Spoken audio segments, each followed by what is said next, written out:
I saved the best for look last. We got two Animalogic videos to check out. One's a freaking hairy crab. This crab's got hair. Let's check it out. They look like deep-sea bunnies with claws. I mean, that's Fluffy, one way to put it. bizarre, and covered in hair. I was These gonna say it looks like a rag, like one of those like ShamWows. crustaceans aren't what you picture when you think of marine survivalists. From teddy bear crabs to yeti crabs, their names sound more like stuffed animals than sea creatures. But every strand of fuzz is there for a reason. So why did evolution hand these guys a full body sweater? And how does all that hair help them live in the wild? They got that Chuck Norris DNA in them, so they started growing beards all over their body. See, what I tell y'all, bro, everybody's going to have to reject humanity, crabanity, and like return to monkey. Even the crabs are starting to like get hair all over their body like true monkeys should. Okay, how's it going, ma'am? You looking gorgeous today. My bad. Let me get out the way. I didn't mean to block you.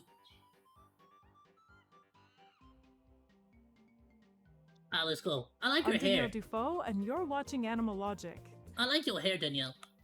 Let's explore the curious adaptations of hairy crabs. They've turned up in all kinds of ocean habitats, from scalding deep-sea hydrothermal vents to coral reefs, tide pools, and even aquarium tanks, where they're often unwelcome hitchhikers. At a glance, Wait, really? they look like the ocean's plushy stuffy. I feel like there'd absolutely be somebody out, some hobbyist out there that'd be like, "Oh, I'm all over this, baby.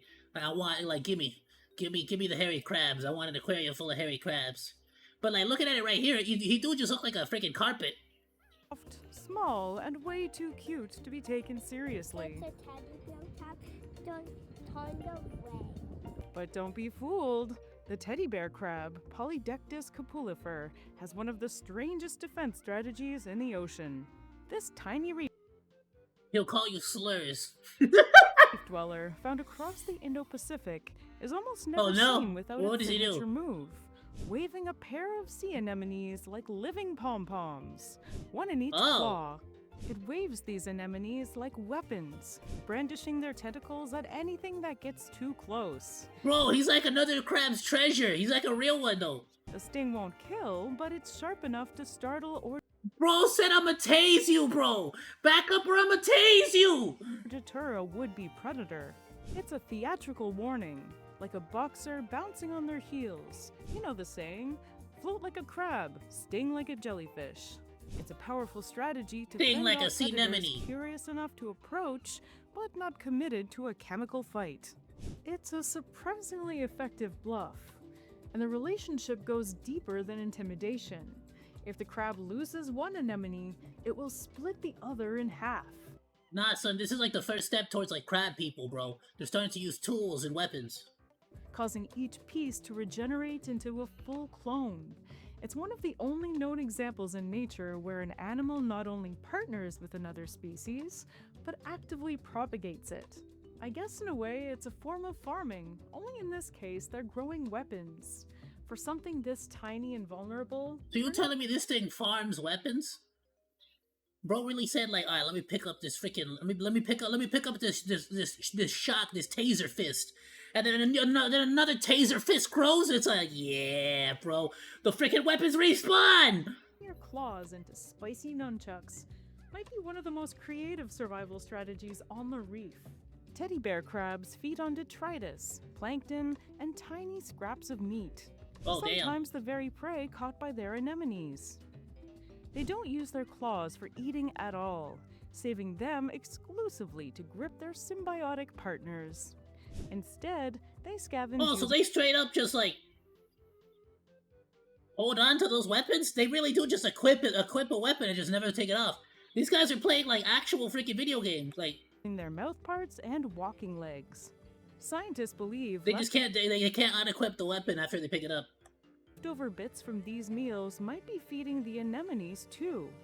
And the relationship appears to be evolving in both directions.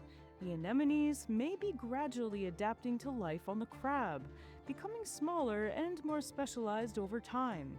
For the teddy bear crab, survival requires teaming up. For the yeti crab, survival requires building a whole ecosystem from scratch. Although not a real crab, but a closely related crustacean, the yeti Oh nah, bro, that's the Yeti crab?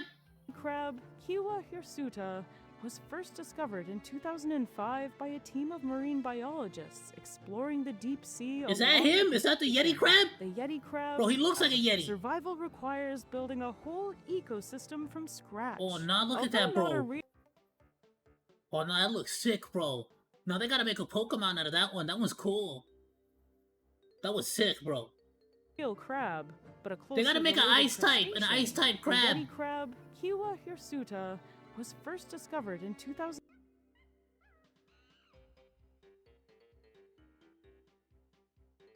Call it a Kiwamon. 2005 by a team of marine biologists exploring the deep sea along the Pacific Antarctic Ridge. It's a place of violent temperature swings, crushing pressure, and total darkness. Bro, can you eat those What shrimp? sets this crab apart is the dense mat Those of are big bristles shrimp. covering its claws. These hair-like structures, called setae, are coated in bacteria, and the crab is farming them. Oh, that's The nasty. yeti crab, as well as other members of its genus, like the Kiwa tyleri, waves its claws through vent fluid, exposing the bacteria to the chemicals they need to grow. Over time, the crab scrapes off the built-up bacterial clumps and eats them, harvesting a food Oh, you eat the bacteria, bro? That's nasty. You growing food on your butt, okay? supply grown directly I mean, that on might its actually be own smart, right? Like, can you imagine if you like just grew a bunch of like broccoli on your hands, and then you just like munch on broccoli all the time? body. Bro, This somebody is draw me with literally broccoli hands so I can munch on my broccoli hands. farming. The bacteria don't need sunlight. They extract energy from chemicals in the vent fluid. The crabs give them a place to grow and Oh yeah, bro, freaking eat. Oh, just munch on that vent fluid. Yuck. access to the compounds they depend on, and in return, it gets a steady source of nutrition in one of the most inhospitable ecosystems on the planet. For these crabs, every day is a good hair day, especially when it grows your lunch. Kinda wish mine would. In the ocean, vision isn't always the most reliable sense. I don't. My hair nasty. It's sweaty. Many crabs rely on something That's else. why I put stay-in conditioner in my hair so it always smell it all day. It smell like strawberries. Instead, the ability to feel what's happening around them. The orangutan crab, Archaeus japonicus, is small, We got an orangutan. Alright, often no bigger than a we got a cone, monkey crab. and covered in fine reddish hair. That's the Each best bristle crab. plays a sensory role, helping the crab detect movement, pressure, and subtle changes in the water. When something shifts nearby, the crab feels it before it sees it. Like hockey, bro. It's like conquer. It's like future. Like not conquerors hockey. It's observation hockey. Alright, because they're the best crabs. These Orangutan hairs are crabs. packed with sensory cells and connected directly to the crab's nervous system. Just like a catfish's barbels, they respond to tiny changes in water movement. You throw a giving the punch and crab he senses early it before the signals punch even about goes out, nearby bro. Threats, shifting currents, or food drifting past. For a creature that spends its life tucked into reef crevices, this sensitivity is essential. In species that live in dark or crowded habitats, these sensory hairs often do more work than the eyes. Over generations, crabs in these environments have come to rely more on touch and chemical signals than on sight. But sensing the world isn't always enough. Sometimes you have to fight back. And in a few species, hair plays a part in that too. For example, take the gorilla crab. Gorilla crab There's another monkey crab. Okay. is the nickname given to a group of stocky, bristle-covered reef crabs in the genus Xanthias. Now that's the They're best crab right here. tough, scrappy, and almost impossible to spot until it's too late. Aquarium owners dread them because once they're introduced, they wreak havoc on the tank. They're destructive, Hell yeah, I'm gonna break your stuff. aggressive, and nearly impossible to remove. Their fuzzy claws might look like a Yeah, don't touch me. feature, but there are likely several evolutionary advantages at play. The hairs can trap fine bits of algae and debris, helping the crab disappear into the rocky textures of its surroundings. Most species are found throughout the Indo-Pacific region, especially around coral reefs and rocky lagoons. They're omnivorous opportunists. Nah, this guy's ugly. I like the orangutan monkey, shrimp better. Grazing on algae, Crab. scavenging for decaying matter, and even preying on smaller invertebrates when they can. Some researchers also think the hairs may serve a mechanical purpose, patting the crab's grip as it wedges into crevices, or shielding delicate joints from abrasion. These are animals that spend much of their lives pressed into narrow spaces. Yeah, but that was any kind of fugly. physical buffer will help protect their exoskeleton. Additionally, it's thought that, like the orangutan crab, their bristles may serve a sensory role, offering early warnings. Yeah, but it's long not as good as the before a predator orangutan makes crab, right? contact. And in the wild, they have something else working in their favor.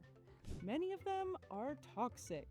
Some species of gorilla crab carry potent neurotoxins, like I was about to ask, like, how come the volume went down?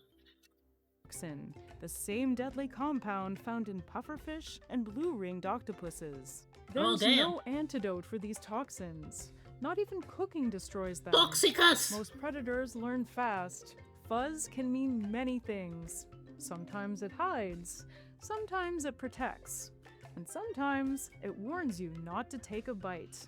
We usually think of fur as a mammalian feature, but it's really not.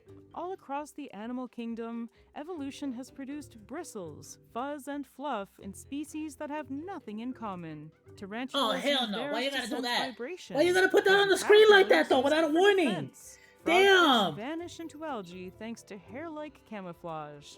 These The hell's structures wrong with show you, up girl? again and again because they work for sensing, hiding. You gotta warning, put a fending off warning up or predators. something. And that brings us back to crabs again. Hairy crabs aren't all closely related. In fact, there are Yeah, now my classic cases of legs all convergent itchy. evolution. Different crab lineages arriving at similar solutions for different problems. I don't like Hairy it. for over 100 million years, they've survived shifting continents, mass extinctions, and everything the ocean could throw at them. Their fuzz might look decorative, but it's anything but. Whether they're farming bacteria, blending into coral, or sensing danger in the current, one thing's clear. Sometimes the best way to thrive is to get fuzzy.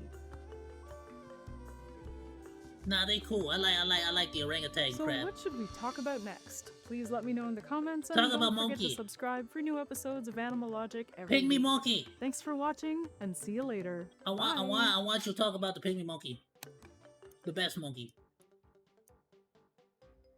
The best animal in the animal kingdom, obviously. Everyone knows that's a fact.